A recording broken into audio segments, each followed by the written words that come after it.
Let's continue with part 2 of an exploration of Halloween over the years. Halloween transforms the world for an evening and fills it with illusions.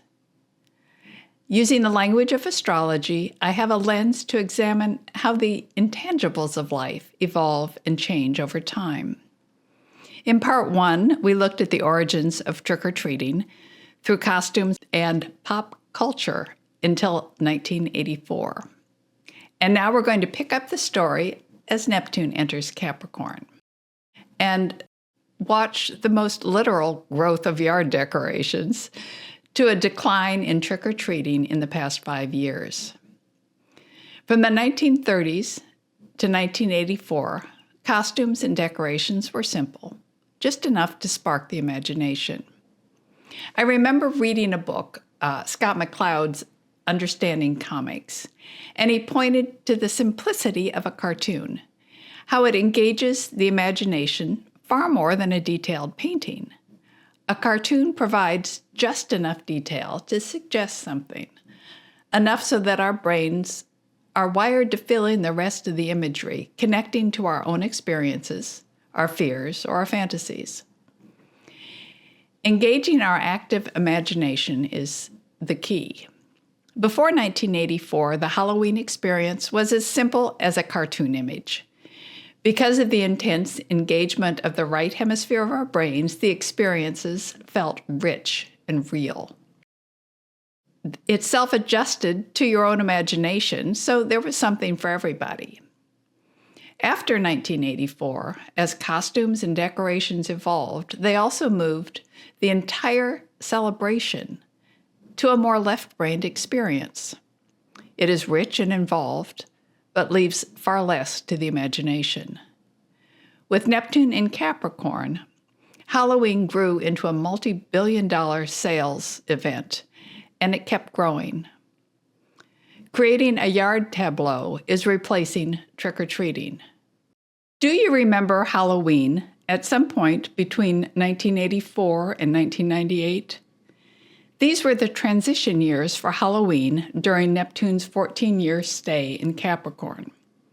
Now, Capricorn is about bringing things down to earth, putting some structure on it, replacing the do-it-yourself decorations with something fancier from the stores.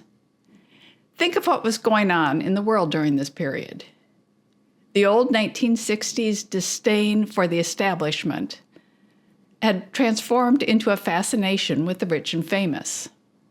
These were the early years of MTV, which was a 24/7 cultural indoctrination, glorifying extreme lifestyles through music videos.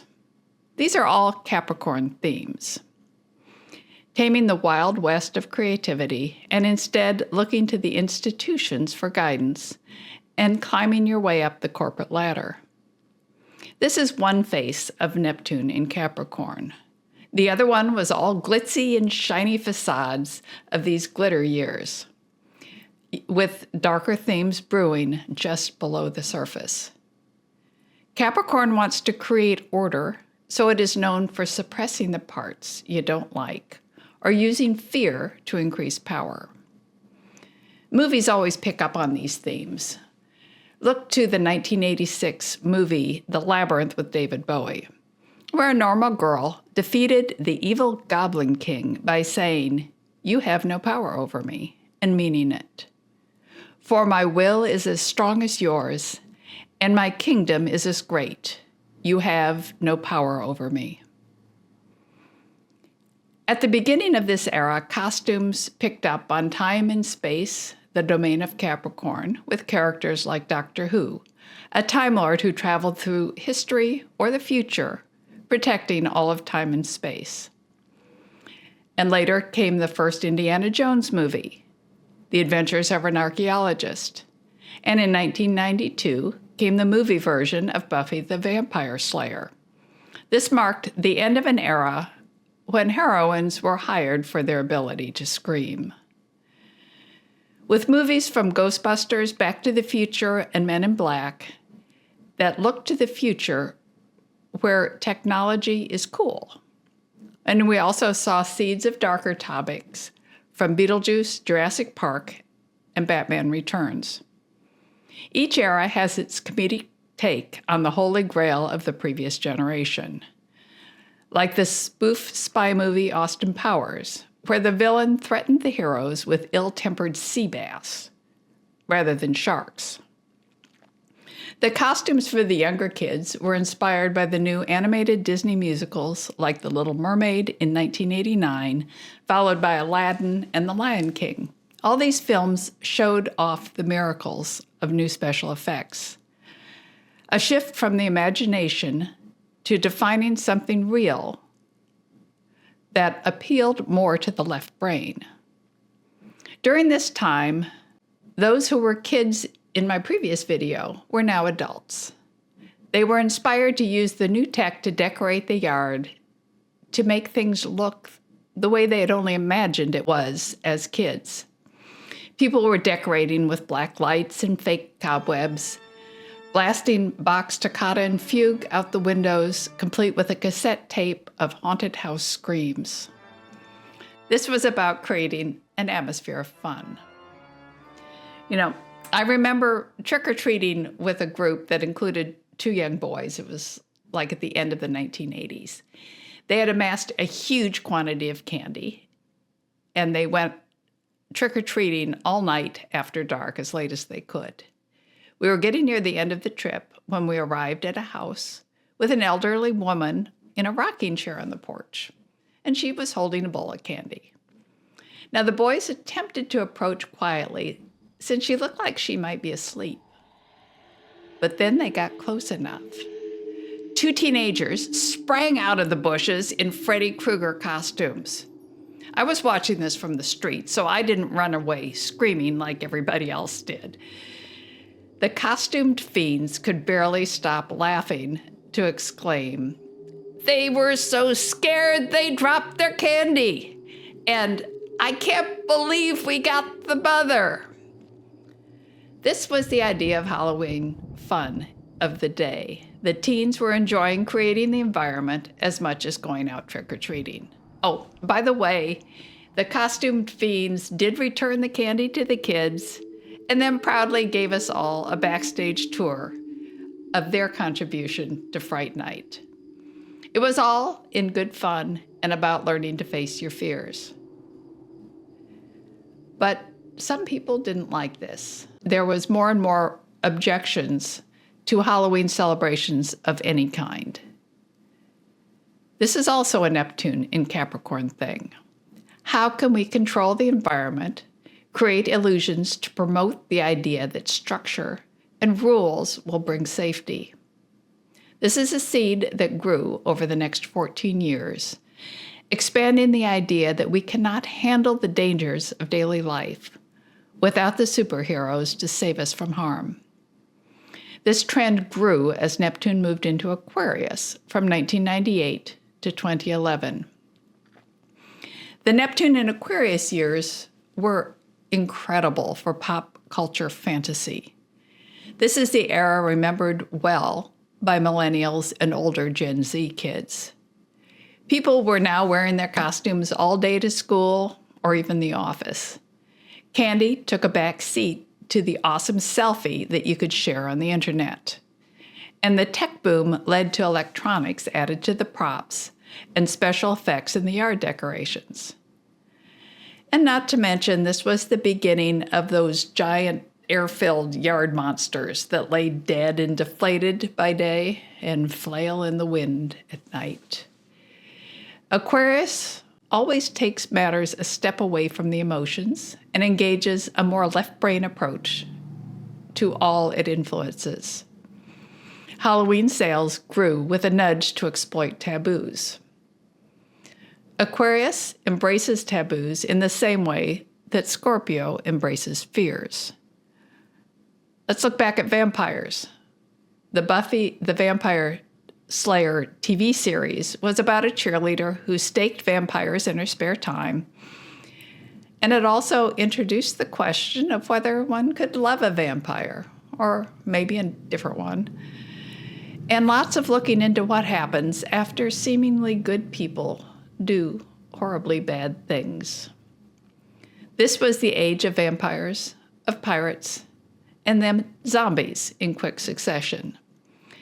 Zombies shambled in to suck the brains out of the horrible void left after vampire fatigue set in.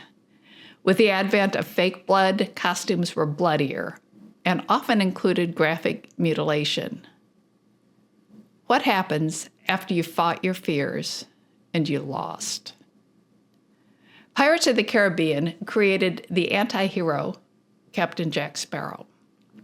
This spawned pirate festivals, where hundreds of people would gather dressed as pirates to have some fun. And then came more group events like zombie fests or costumed Halloween pub crawls as a form of trick-or-treat for adults. These events were transforming Halloween from an individual trick-or-treating in a neighborhood to events where masses of people come together to participate in a collective illusion. This pretty much describes another aspect of Neptune in Aquarius, moving focus away from the individual and to see what works best for the group. These years were also a peak period for Hollywood fantasy. The Neptune illusions of this time were the characters who broke from tradition, from the Pirates of the Caribbean to questioning reality itself with the Matrix. And is humanity evolving to include superpowers like the X-Men or Spider-Man? Let's look at the evolution of witches and wizards when Neptune was in Aquarius. We had the traditional Gandalf from Lord of the Rings, or the Harry Potter series with Hogwarts School of Witchcraft and Wizardry, which first was incredibly light and magical, and then went on to questioning the integrity of the ministers of magic and the ideas of censorship and misinformation from the magical press, to the very dark times of the last installments. During this era, most every popular fantasy film became a series. All explored the world through a surreal lens. These themes started in a normal world, and then each found that there were secrets and unusual people with unique abilities out there, just hidden.